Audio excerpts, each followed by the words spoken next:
Hello and a very happy new year. My name is Ben Felton, And I'm Oscar Alexander. and together we are here to hopefully launch a podcast in 2025 because you know what me and Oscar thought? We thought there's not enough podcasts in this world. There is so little podcasts out there. We thought, do you know what the world needs? One more podcast. Yeah. And we're here to hopefully provide that. A podcast that we would like to call Pick of the Pop Culture, a podcast that will see us explore the realms of pop culture of years gone by and perhaps of current times as well. Basically, it's all about whatever's going on in the world of entertainment and very much from a British point of view. Would you agree, Oscar? I would agree. It's 2023, so this is the year to make this happen. How long have you had that prepared? Joe, that was on the spot. We've Well, been trying to get this off the ground for about 2 years at this point, and do you know what? This is the time. 2023. I'm here for it. yeah, we've been waiting to use this line, basically. We thought we could launch it Just- earlier, but we've yeah, got to wait for now. yeah, that's it. That's it. Yeah. So what we thought is, well, perfectly, as any good podcast does, it needs a pilot, it needs a teaser, it needs something to kind of showcase who we are as people, what our brilliant rapport is, and also the kind of content that we will be covering. And we thought, well, what better way than to kick off the year then by looking back over the year that was 2024, talking about, a few of the things that happened, what the landscape looks like, and that will lead us nicely to look ahead to the year upcoming and hopefully lead us into a fully fledged series of this podcast that you will end up calling your favorite.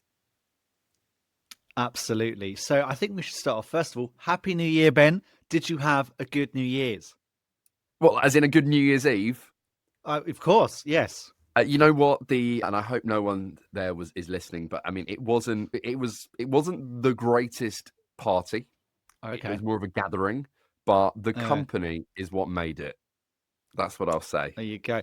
I saw on your Instagram you had the TV on in the background. So my question, first of all, are you a hootenanny man or are you a BBC One fireworks man?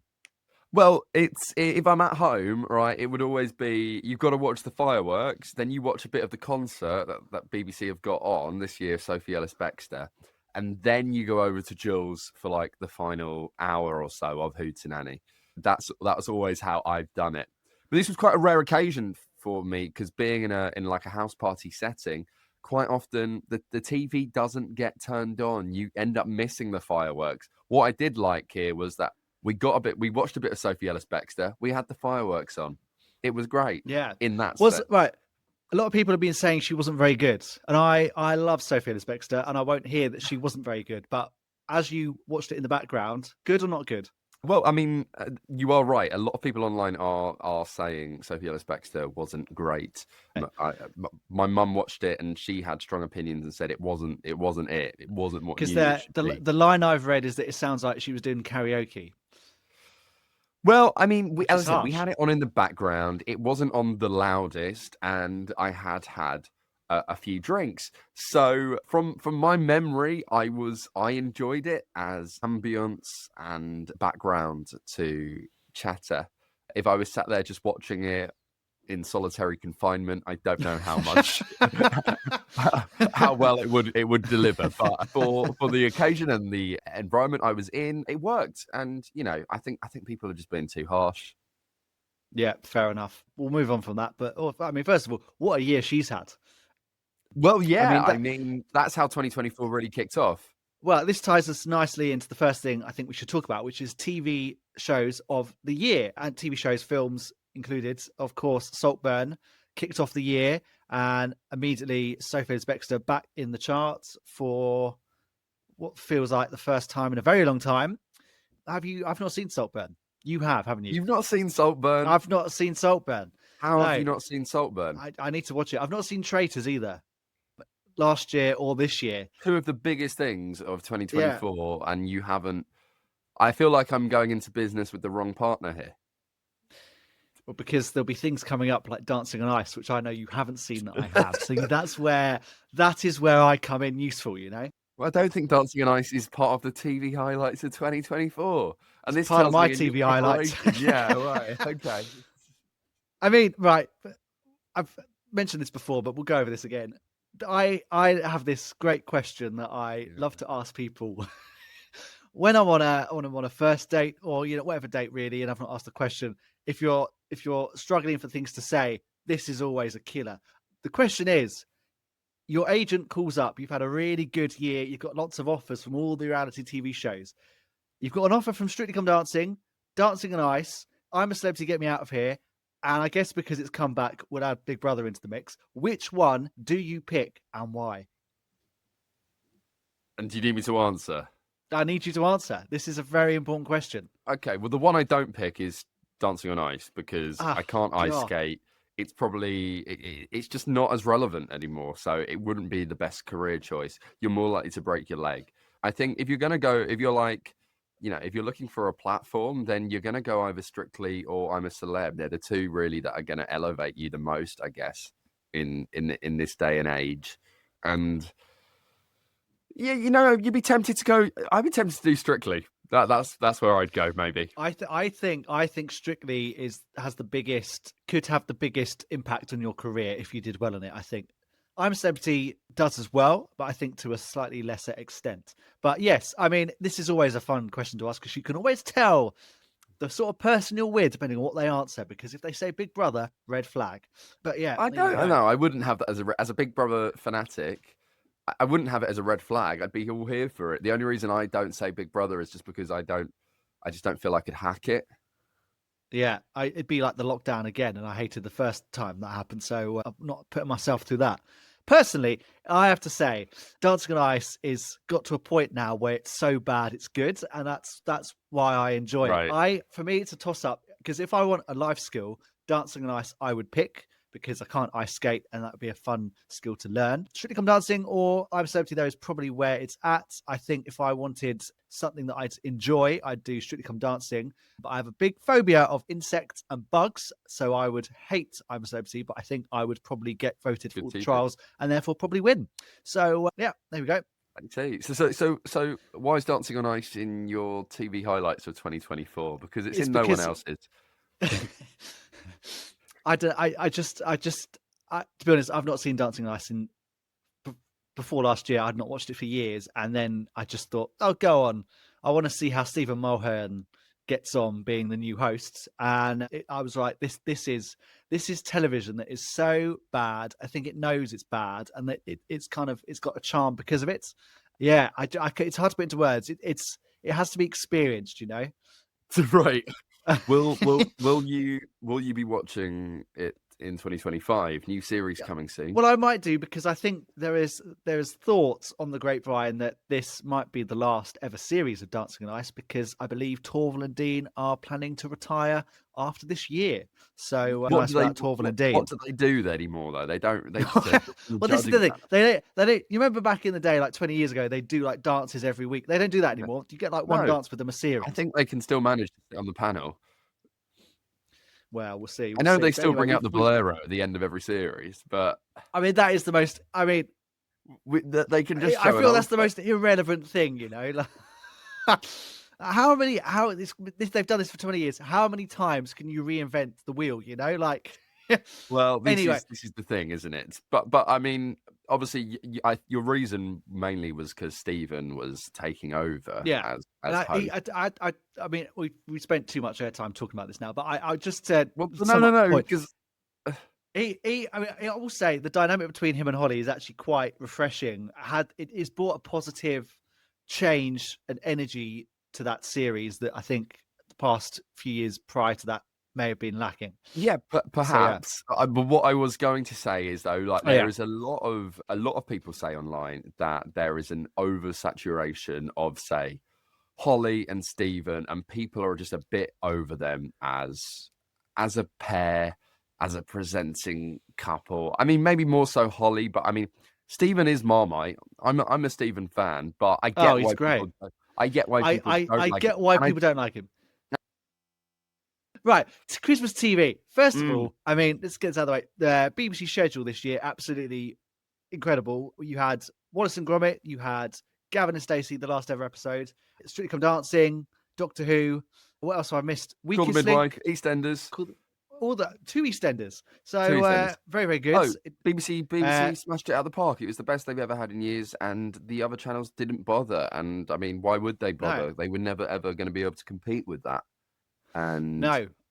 yeah, There's obviously got best Christmas Day ratings in since well, 2009, I since believe. they were saying, so Gavin and Stacey got over 12 million viewers alone on that evening, Yeah, which they were saying was the highest Christmas ratings since Wallace and Gromit: A Matter of Loaf and Death in 2008, which got 14 million yes. viewers.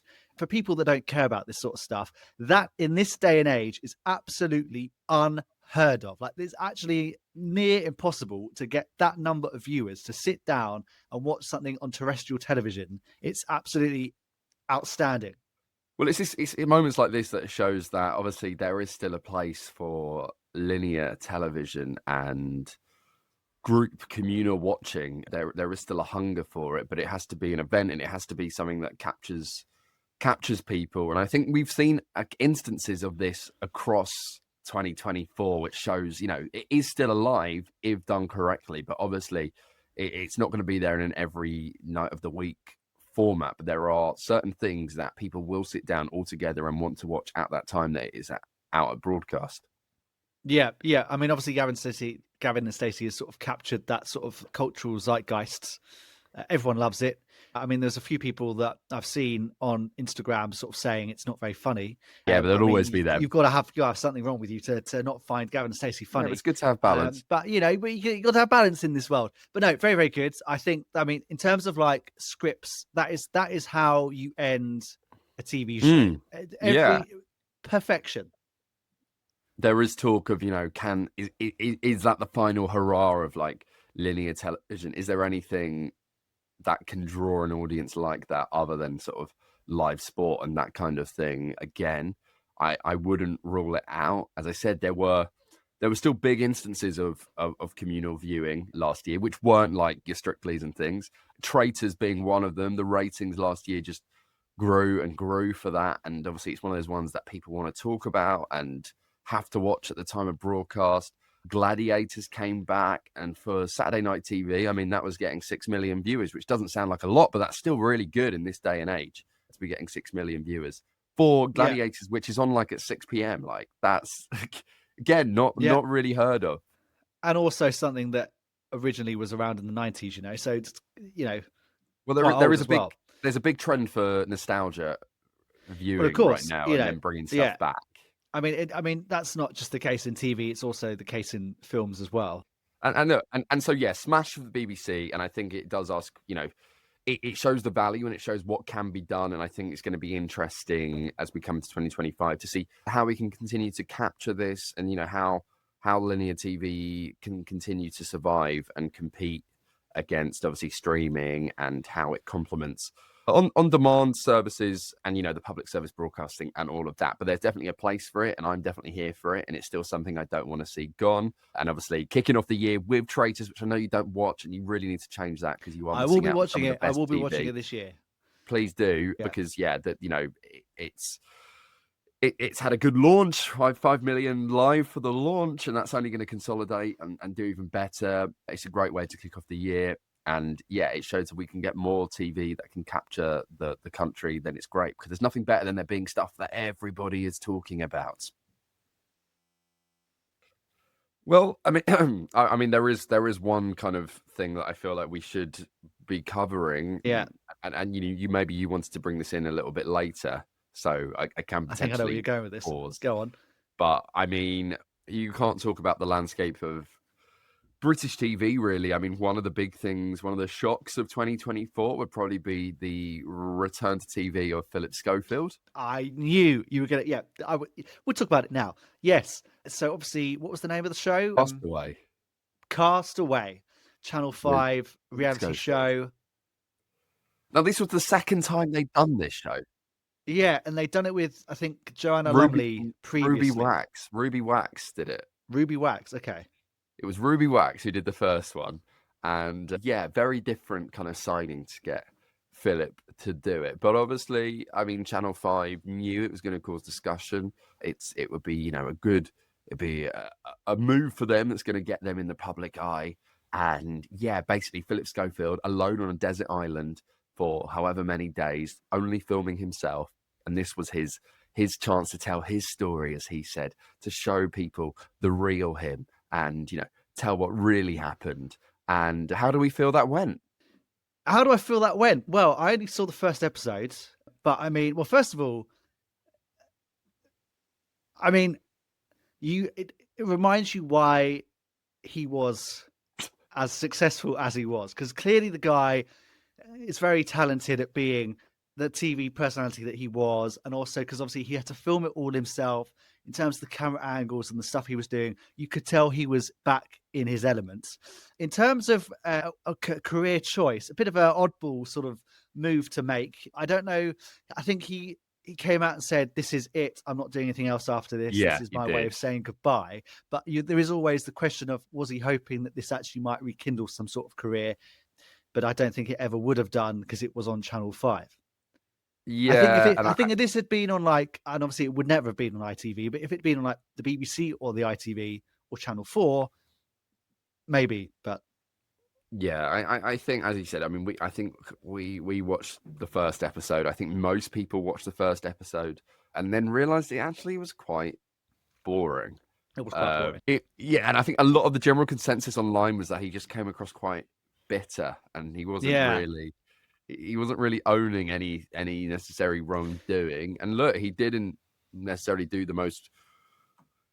He didn't commit a crime as such, but he had stuff to own up for, and I don't think he necessarily managed to do that. And yeah, I don't really know where he goes from here, but it definitely wasn't a TV move of 2024 that I saw coming.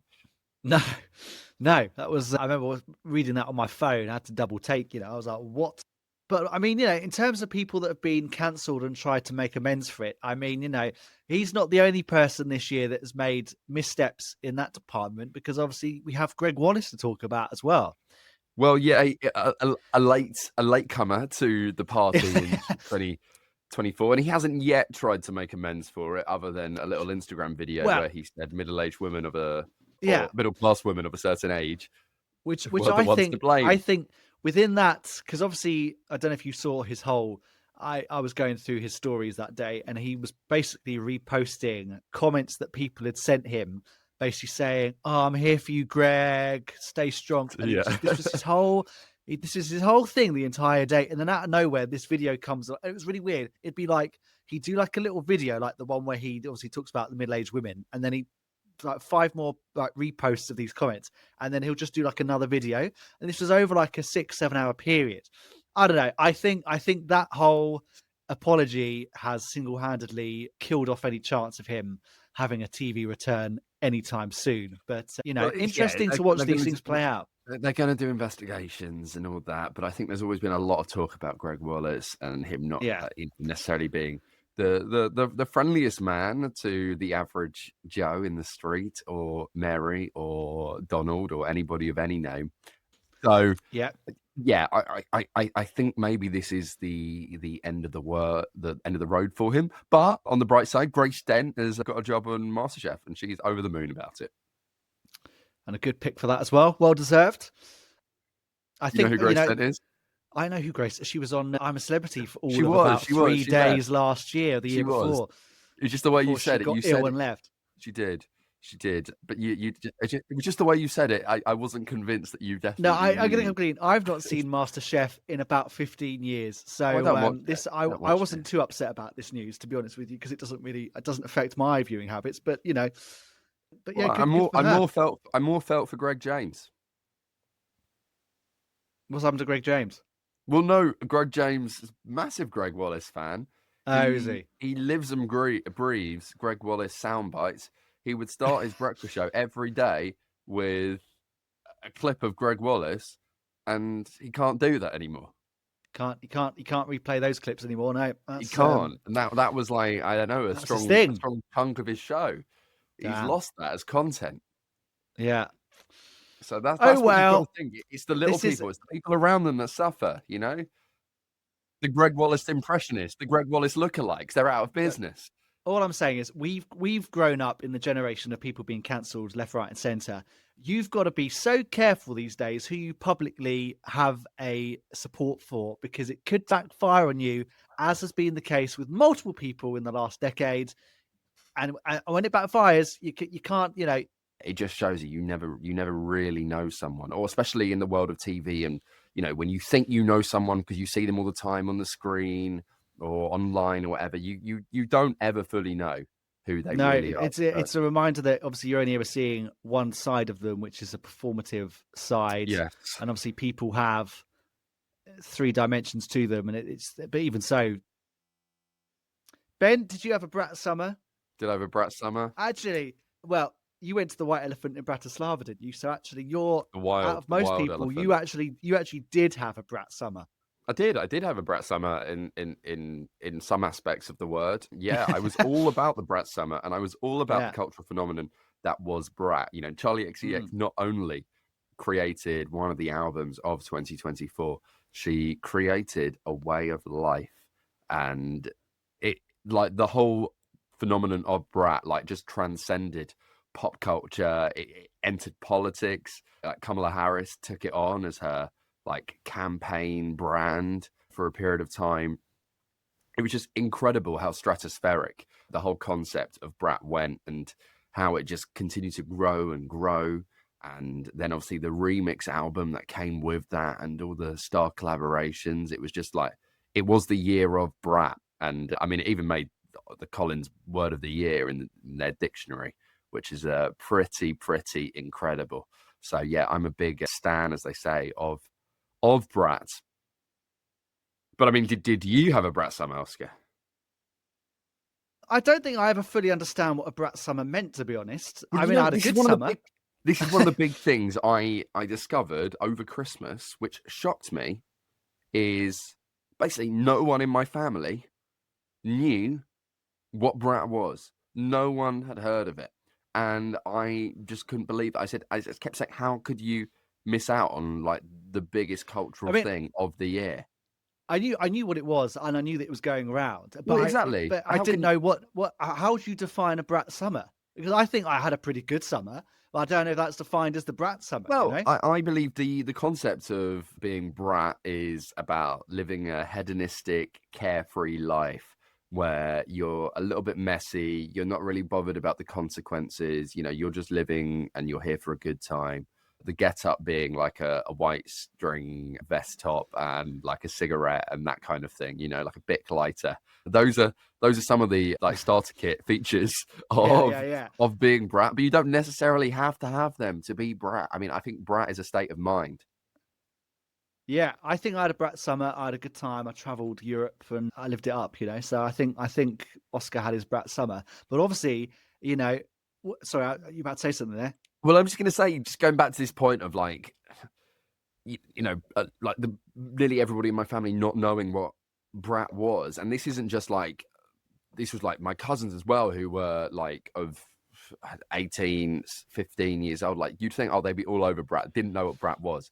And he just thinks, well, this shows you that you think like something is worldwide known, but we do all kind of live in an echo chamber. And obviously, if you're into certain things and you follow certain people on social media, everybody is kind of echoing the same thing. So you believe that everybody is aware of something or is talking about the same thing. And it's not always the case. And obviously, I think they are the minority because brat was so big. It was everywhere. It was all everywhere. over the news. I mean, how they missed it, I do not know. I mean, God help them and their sources of news, because clearly it's not doing the job correctly. But I mean, it's their No, loss. They've missed out on brat.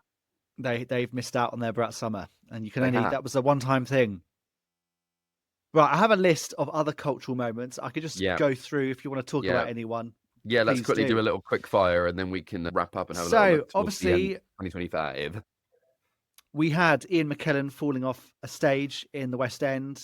Yeah, we did. Tense And moments he for was everyone involved. he was saved by his fat suit. Was he actually? I thought he was That is saved by the fact. poor woman he fell on top of. No, it was the fact that he had padding, because he was in a padded suit, Full like a staff. fat suit. Yeah. And that is what rescued him. Nice. Well, we have also the Co-op Live Arena drama. Yeah, delayed and delayed and delayed and delayed and delayed. Yeah. I forget this was even at the start of last year. I thought it was the year before, but obviously we have the Willy Wonka experience in Glasgow. I think Huge. my highlight of this was when they started getting the Oompa Loompas on daytime TV. I think I remember Oh, they did the seeing rounds. They did the rounds. they put her on the rain.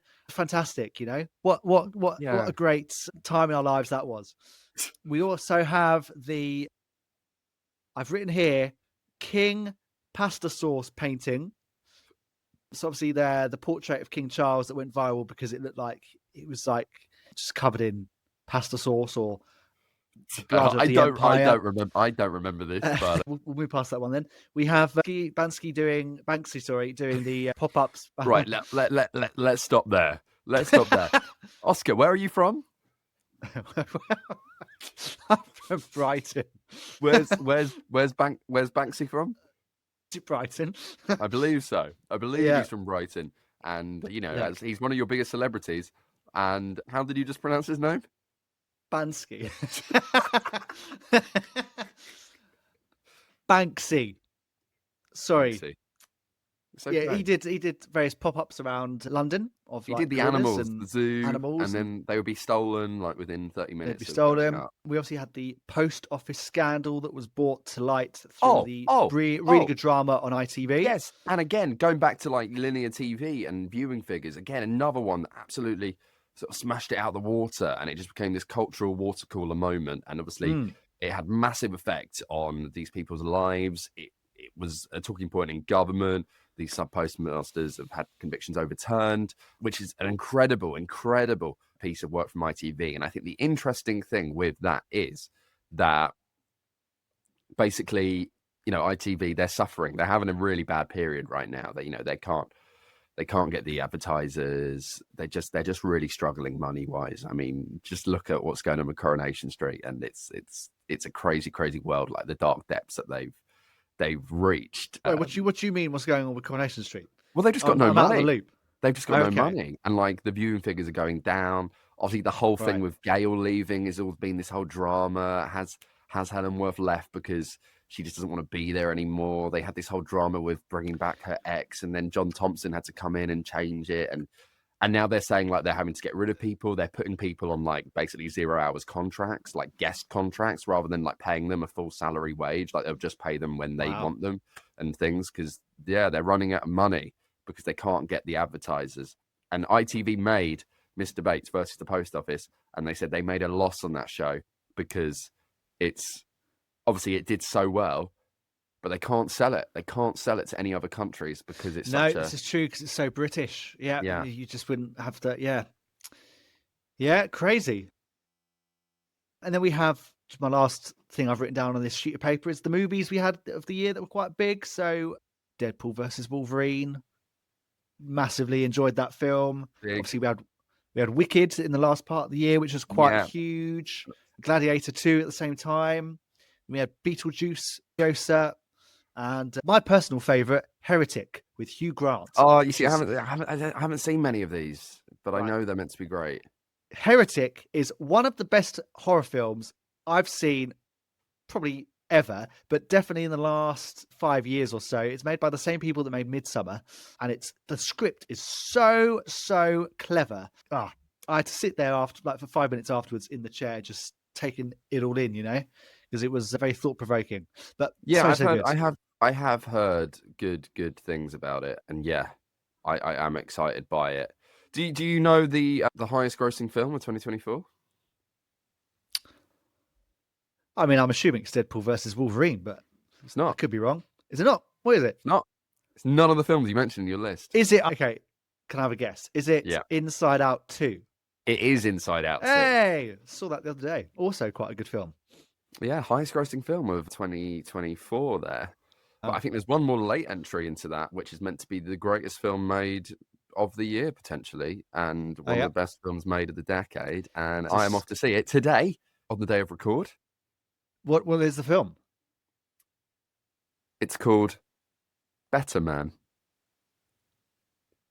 I've heard about this, but I can't picture what it is. What? This is the talking point. It's the Robbie Williams biopic. Oh, Oh, bloody, we talked about this before. Yes. Now I know what you're And talking about. Yes, he's represented by a chimpanzee, and it is he meant to is. be the greatest film made ever. And they're like, everybody's saying it's got to win all the awards. It's just meant to be absolutely incredible, and I'm so excited about it. I love Robbie, and Yeah, yeah, this is icon. meant to be superb. So Yeah. yeah, I mean, look, there's so many things that happened last year that we could talk about, and we don't have time. We'll be here forever. I mean, obviously, Eurovision had a dodgy year last year. There was a lot of controversies with Eurovision. It's got to try and change its reputation this year and try and win fans back, because it had a big kind of mess up and kind of lost the hearts and minds of many people last year. So that will be interesting.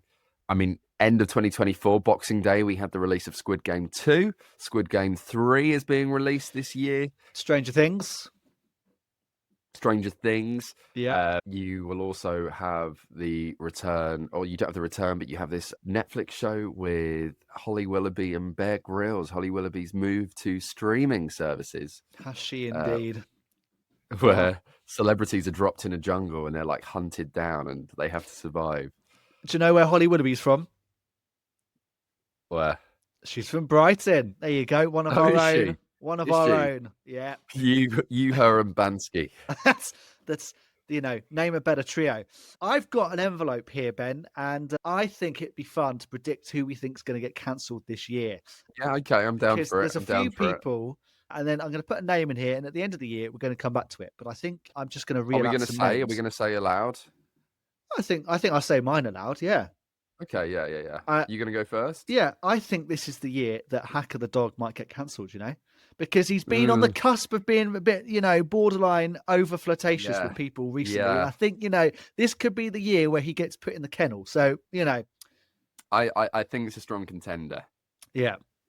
So is that the one that's going? I think that is Hacker the dog. It's going to get cancelled this year. I wasn't sure whether to do a serious one or to. I mean, we should do a serious one. I mean, it's hard to predict because some of these come out so left field. I have one. I feel like it's left field, but I feel like it's not out of the realm of possibility. Okay. Do you want to play Guess Who? Oh, do I? Go on. Okay. Here we go. Okay. Yes or no questions only, please. Okay. Is it a white male? It is. Are they over the age of 50? Yes. Are they a national treasure? I wouldn't say that. Okay. Are they a newsreader? No. Are they on an entertainment show? Yes. Are they on every week? No. Are they on the BBC? No. Are they on ITV? No. Channel 4? Yes. Okay, right. Let me think about this. Male over the age of 50 on Channel 4. And they're not a newsreader. Are they a presenter?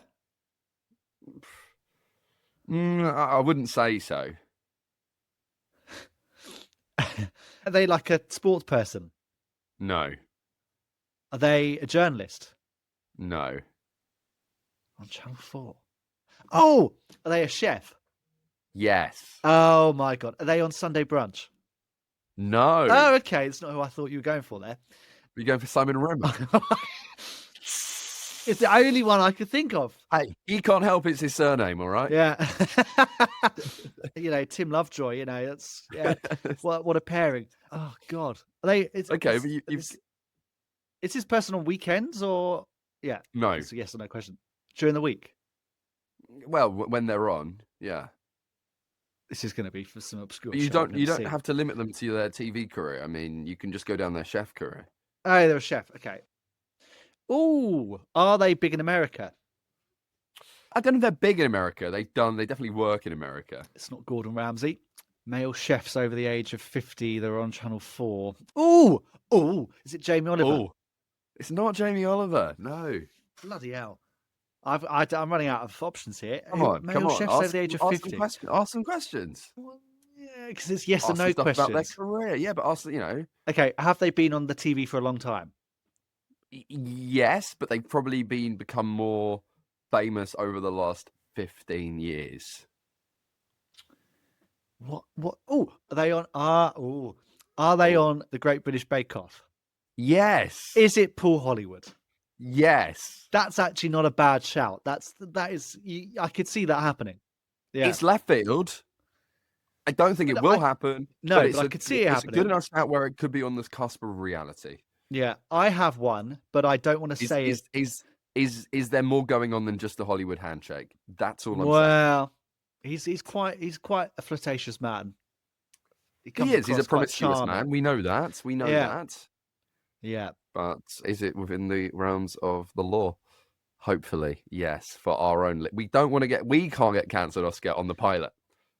We don't want to cancel anyone. This is just a disclaimer. This is just for fun and games. We're getting, to an extent, it's taking the piss out of cancel culture, if anything. But yes, yeah, I have one that I think could happen, but I don't want to say it out loud because this is a hero of mine, and if I somehow manifest this, I will never be able to forgive myself. But I will narrow it down, and you can figure out. Their national treasure used to be in a very famous sitcom, playing a Cockney wheeler dealer. Oh, and I can't say the name out loud, but I know who you mean, because that's a very we have heard stories,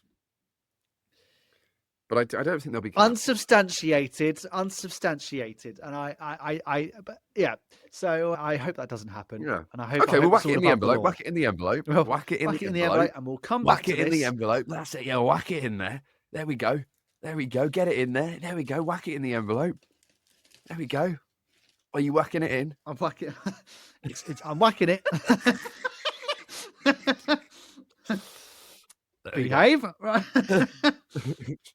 It's in the envelope. It's in the envelope. It's in the envelope. And where is this envelope going to be kept, Oscar?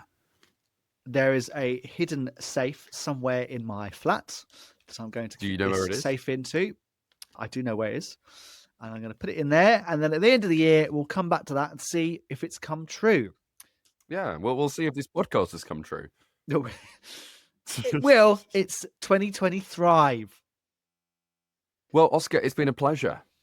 It's been a pleasure. I've enjoyed looking over the year. Excited for the year to come. What's going to happen? Who knows? We'll find out. But one thing's for certain, we will be talking about it on this podcast and hopefully get some guests on as well. Yes, because that is part of the concept. But you'll find that out in the main series when we bring you. Okay, and we're going to say it together. We're going to say it together. Ready? When we bring you 3, 2, 1. Pick of the pop culture. Okay, try again. Try again. So I don't know if there's a. Right, here we go. Yeah, 3. We'll see. Well, hang on, no. We'll see you later this year when we bring you. Pick of the pop culture. That's as good as I think you're going to get on that. Why did you stop? Well, because it was a delay. There was a delay, so I was catching up. Yeah. I see, because I thought I was with you, and then you pulled away. Basically, it's called Pick of the Pop Culture. Yeah. It's 2023. All right. I think it's time to go. Yeah, all right. I'll see you later, Ben. See you later. All right. Have a good one. All right. Bye, everyone. See you soon. If at fear, whack it in an envelope.